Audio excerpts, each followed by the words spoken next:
parks in the metro have been open again now for a while. And right now, we should all know the rules. No swing sets, no sports, and only gathering groups of 10 or less people.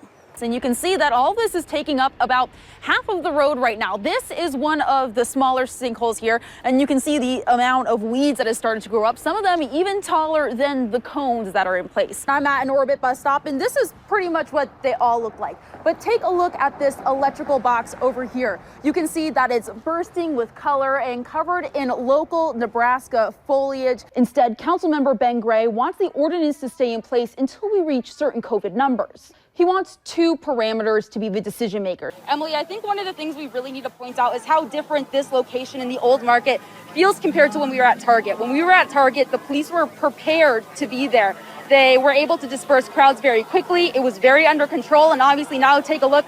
You can see it's a very different scene here. Houses flattened and some roads nearly impassable. Of the nearly 17,000 residents in Tama County, almost everybody is feeling some effect from the storm. There's no calm after the storm in Tama and Toledo. Trees need to be pulled off houses. Generators need to keep the lights on.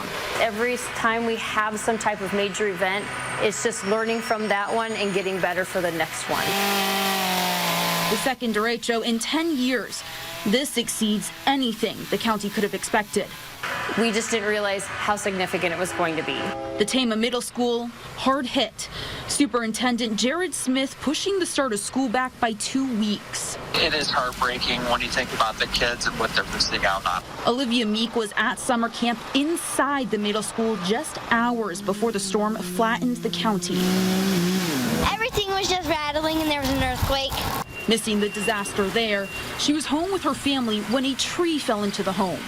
She shut the door and the tree just fell. It was scary just knowing that everybody didn't know what to do. Mom Gail Meek counts themselves among the fortunate. We're lucky. Waiting her turn for help. She's paying it forward, delivering lunch to crews this humid August day. It's what we know is to stick together and help each other out, and no matter if you know them or not, your neighbors, your friends from out of state, out of town, no matter what, you're here to help. Power lines are still down all over the county. They're hoping to have power restored by the weekend. Right now, we're using a sunset clause, which means the ordinance can go away unless city council members extend it. City council members talked about last time using a different strategy to extend the ordinance at a somewhat explosive meeting. No, I'm getting a little frustrated with people who yell out and scream and talk and say things without without showing respect to other people in this room. Instead, Councilmember Ben Gray wants the ordinance to stay in place until we reach certain COVID numbers. He wants two parameters to be the decision makers, including positivity rates from each zip code in the county. The best way to show it is using this county-wide graphic. Right now, we're at 15.4%. For the mask ordinance to end, Ben Gray says that it needs to be down here at 5% for 2 weeks. This is a number that we haven't seen since all the way back in mid-March. This 5% number is something that the county health director and Councilmember Amy Melton have come to blow over in past public comment. So if we get to 5%, then no more mask mandate, that's it, it's done.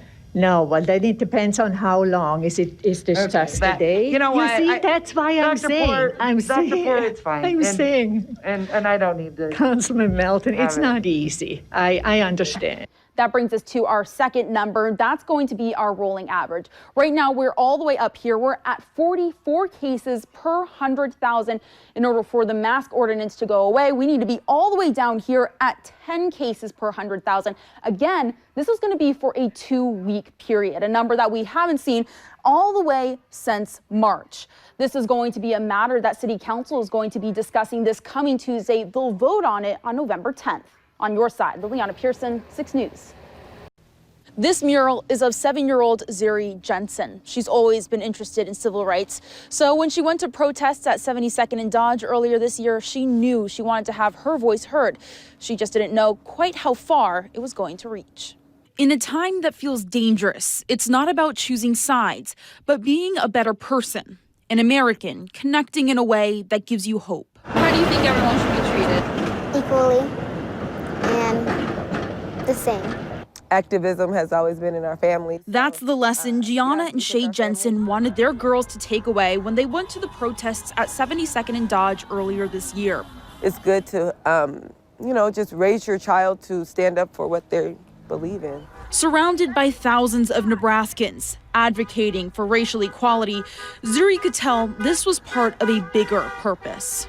And I was like, Mom, is this just like Martin Luther King? And she was like, yeah.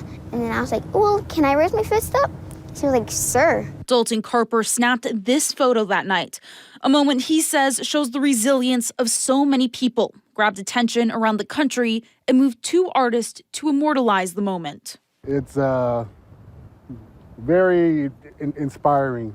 You know, it is hard to get away from an empowered young woman. Hundreds of posters and a massive mural later, Zuri's moment of bravery, It feels mind-blowing and amazed. is a symbol we can all connect to. Standing up and being powerful in a way that we all want to stand up and be powerful, especially in this moment where it does not feel like access to power and control of your own life really feels as available as we all wish it were. Found at 13th and Nicholas. I hope that people will be, just inspired and just can come here and reflect on everything that's going on this year. A beaming picture of hope, infusing life into the metro.